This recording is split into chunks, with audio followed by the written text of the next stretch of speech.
Salam. So what is the reality behind many prophets, Sahaba and awliya having multiple maqams in different places? Also, are lake monsters from the jinn also? Watching sci-fi shows. Inshallah. What was it? Prophets being in different places? Prophets, Sahabas and awliya have different maqams. Different maqams. I don't know. Which different maqams they have? That they have sightings of where their spiritual presence was, and sometimes they build something for their spiritual presence was seen, and the others are where their physical presence are seen. So anytime something of a spiritual nature is somewhere, it calls us to contemplate, meditate and connect our heart. And this was Surat al-Kahf, where Allah describes the story of the sleepers of the cave, that they were strong in ibadah.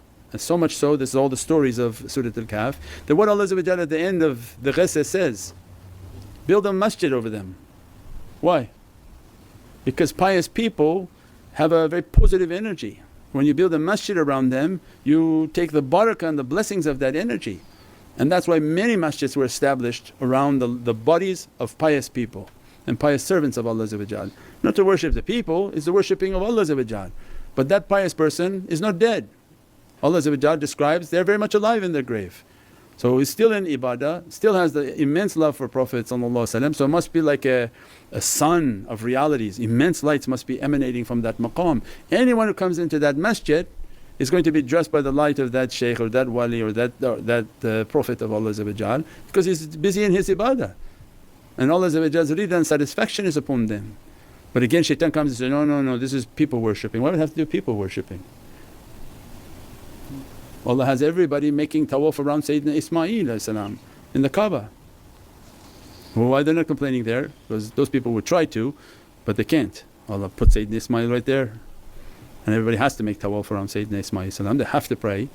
So this is the religion. Allah wants us to be with pious people, in the company of pious people, and Allah knows that the worshipness is for Allah, and that nobody is confused of who they're submitting and who they're making sujood for, because they pray at the Kaaba, they're not submitting to the stones, they're not praying to the stones, they pray to Allah. If Allah was worried about that He would have destroyed the Kaaba, because He would have said, oh, these people are going to be confused, they're going to come there and they're going to now think that they're going to pray down and make sujood to the stones of the Kaaba.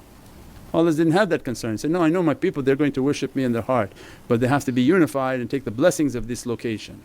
So this is the immensity of the religion and the deen, and Allah sent these souls as a blessing for the nation, inshaAllah. Subhana rabbika rabbil izzati amma yasifoon wa salaamun al mursaleen walhamdulillahi rabbil alameen.